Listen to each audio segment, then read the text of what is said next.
Right, so that's a nice crop to start with. Some of these I'll keep for eating, and some I'm going to make some chutney out of, and some might be, perhaps not now, but I'll do passata with some later, peel them in there.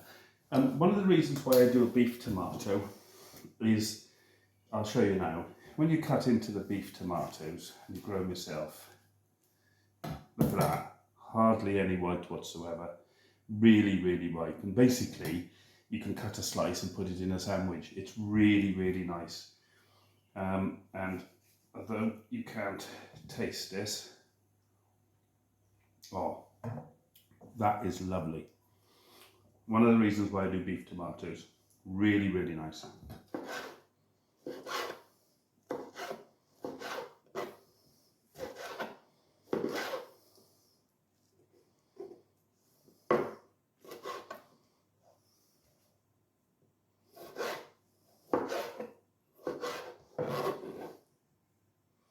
So to make my chutney, I'm just generally chopping up these tomatoes, and they're a mixture of small tomatoes and beef tomatoes. I'm tending to use the ones which are maybe ripe or slightly over-ripened, because that's they're good in chutney. So I'm just chopping up this. I'm going to put probably about a kilogram of tomatoes in total. Okay, there's my tomatoes, just roughly chopped. You need, what I'm making is a tomato chutney, so you need an onion. This is one of the onions I grew, which has been drying, so I'm just basically, you're going to use that. So I'm going to be using onion, my chopped tomatoes. I'm going to put a red chilli, and that's, I don't want it too chilly, but I just want a hint of chilli. So I'm going to put probably one of these in. And that's it really. Then there'll be vinegar and sugar to taste, a bit of salt and some basil.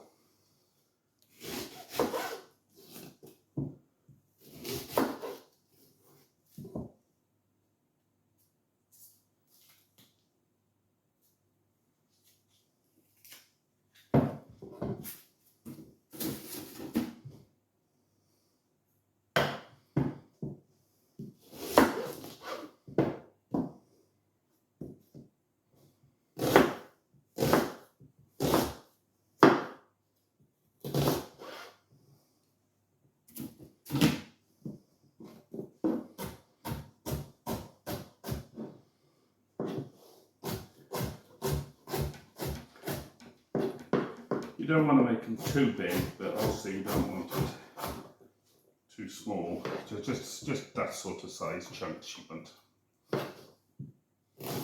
Isn't it funny? Scruff's been asleep all day, and because he sees I'm doing some cooking, he's turned up. What you doing, Scruff? I've left some seeds in, but a lot of the seeds I've thrown out because I don't want it burning hot. I just want a subtle chili taste to come through. Right, so let's get cracking. Right, so nice deep pan. Stick the onion in, and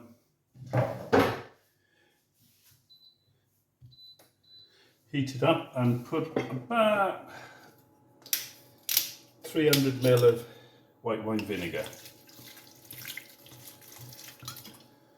A little bit more. Here we go. And then we need to cook these onions until they soften.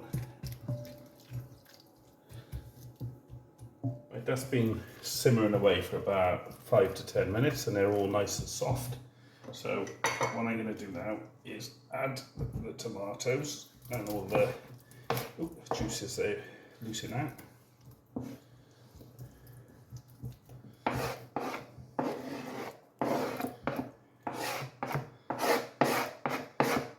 And then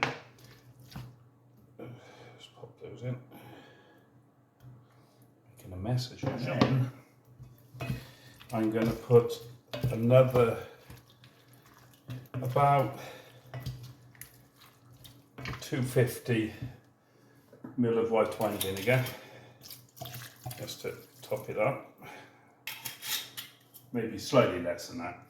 And then I'm just gonna let this all warm up and break up.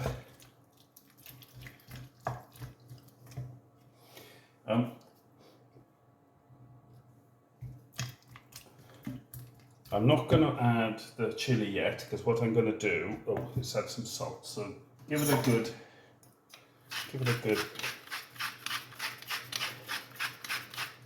thing of salt,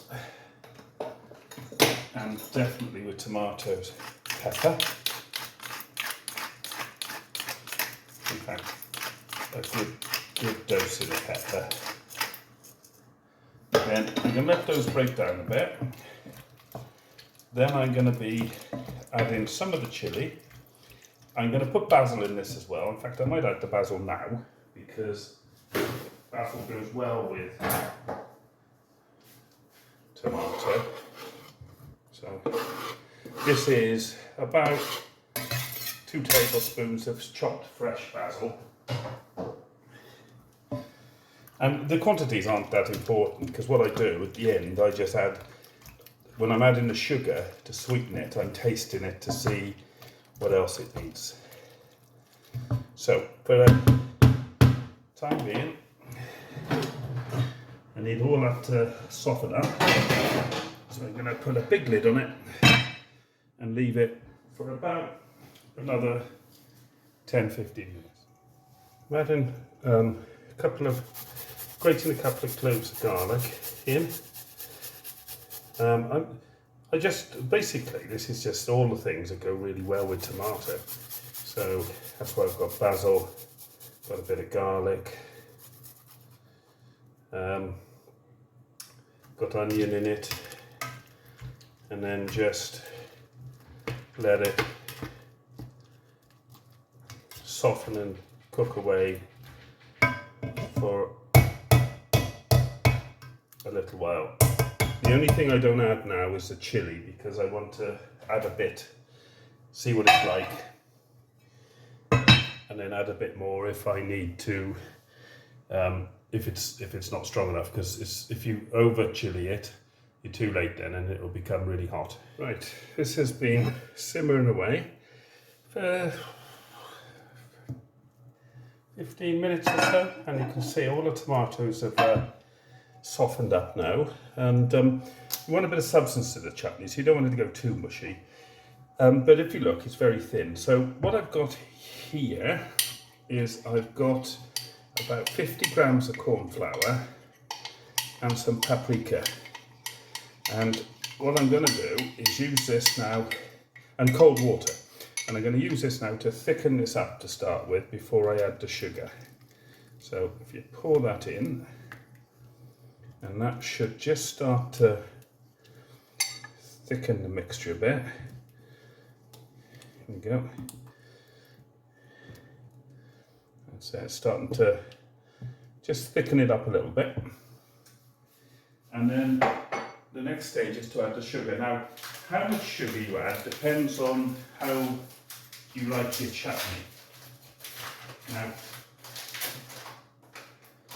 I don't like it too sweet, so this is I'm going to put about 200 grams in to start, and this is caster sugar. So there we go. That's about 200 to 250. Stir that in, and then, like the chili, the best thing to do is to taste it to see how sweet it is. What I'll do is I'll probably add half my chili now as well. So if you look, say that much chili to start with. Mix it all together.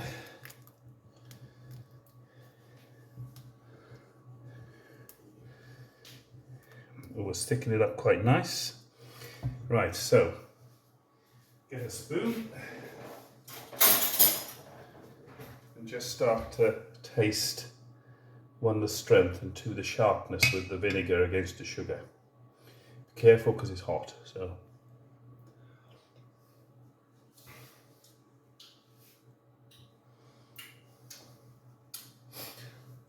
A little bit sharp. I think I'll add, say, another 100 grams of sugar.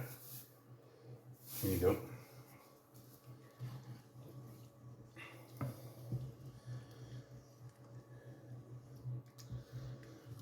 It's looking really nice, I must admit. The reason I put paprika in with the cornflower is because otherwise it'll go, the cornflower's white, it'll sort of dilute it a bit, whereas the paprika, one, it brings a bit of a smoky taste to it, and two, it maintains its nice redness. Another taste test.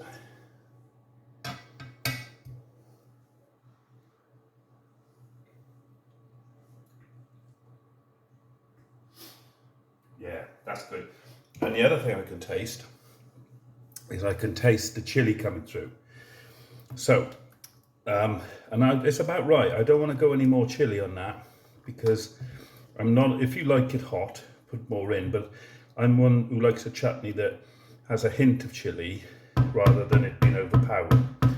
Right, I'm going to let that all simmer together for another 10 minutes and then I'll be setting it to cool. Okay, so that's had last stir, that's had about another 10 minutes. It's thickened up nice, tastes nice.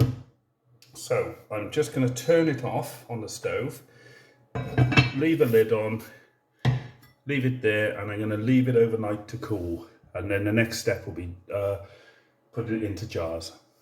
Okay, so I've let the chutney cool overnight, and let's have a look now.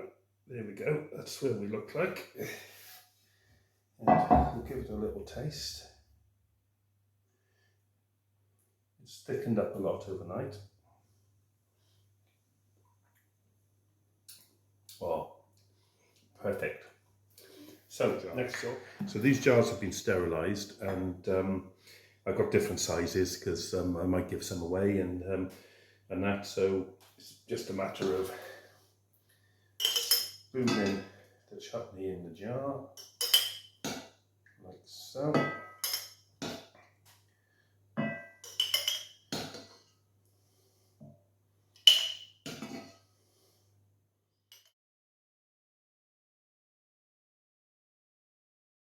So that's made 2 large jars and 3 little jars of chutney. And I'm just leaving them open just for a few minutes to let the air come out and then just top them up. The other thing I do, a bit of greaseproof paper and